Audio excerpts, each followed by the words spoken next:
Dear students, in the previous PPT we learned about the improper integral. Okay, moving further in improper integral, today we are going to discuss gamma beta function.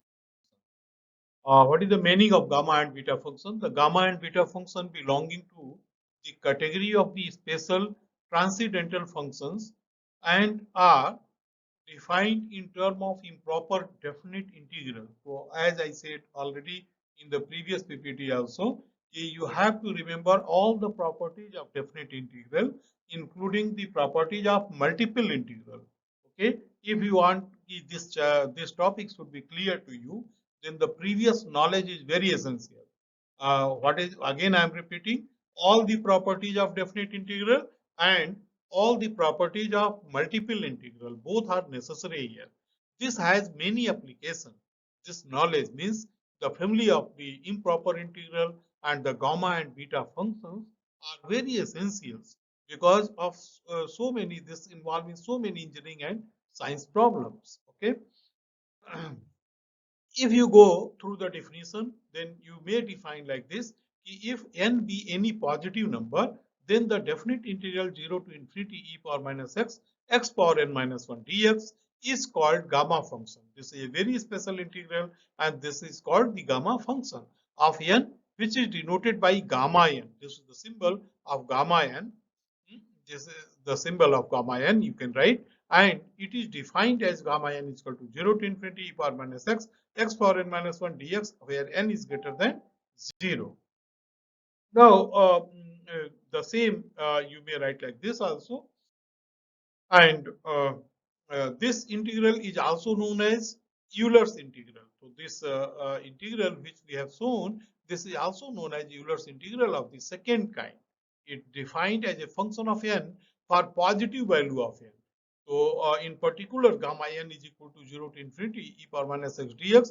You may evaluate this as 1. You will get here minus e power minus x, minus e power minus x, and after putting the value you will get this as 1. Okay, now following reduction formula is very important. If gamma n plus 1 is equal to 0 to infinity e power minus x power n dx, and you do the integration, then after some simplification you may be able to write gamma n plus 1 is equal to gamma n. Gamma n plus 1 is equal to n times gamma n, which is very essential, and this is very useful formula, which is also known as reduction formula for gamma n. You can reduce here n plus 1 to n times gamma n. Okay. Um, from this formula, it is clear that if gamma n is known throughout a unit interval, say n is between 1 and 2, then the value of gamma n throughout the next unit interval 2 to 3 are found. Okay. So step by step, one by one, you can find out gradually all the values are found, from which the value of gamma n for 3 to 4 are determined, and so on. So this is already explanation how this formula works. It is already written here. We may summarize the above results. There are so many other results also. In PPT it is summarized already. Gamma n plus 1 is equal to n gamma n. Gamma n plus 1 is gamma n, of course, where n is a positive integer. Gamma n is also may be written as 2 times 0 to infinity power minus x square x power 2n minus 1 dx. Gamma n by t power n is 0 to infinity power minus dx. Just to look here the relation. This is a very important formula. This and this. Okay. X power n minus 1 and this formula, and this x power n minus 1 dx. Okay. Gamma half is under root pi. 0 minus infinity to infinity, you can do the problems and you can discuss. Now, if you go in particular cases, I have already written here just for the sake of your knowledge. In particular, gamma 1, as I discussed, this is equal to 1. How it is 1? It is written. Now, the value of gamma half is this. And if you want to prove, sometime it is asked to prove, then you may prove like this. You have to substitute t is equal to x square, so that dt is equal to twice x dx. Now, gamma half is 0 to infinity e power minus x square over by x dx. This is the computational way how to compute.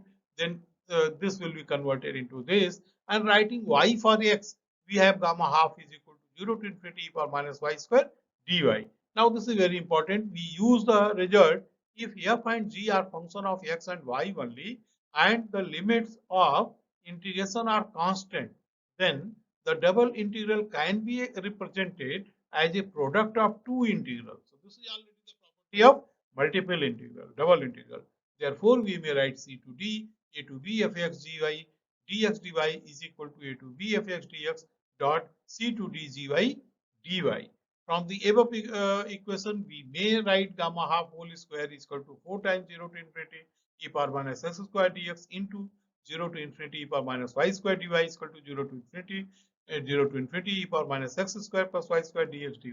Now again, changing the polar coordinate, you know x is equal to r cos theta. This is the Cartesian and polar relation, and y is equal to r sin theta. Then of course dx into dy you will get r dr d theta. So r may vary from 0 to infinity and theta may vary from 0 to pi by 2. Then in this way, you may write gamma half whole square is equal to 4 times 0 to pi by 2, 0 to infinity by minus r square, r dr d theta, and ultimately you will calculate here the value, that is gamma half is equal to pi, or under root pi. So in this way, this is about the gamma function.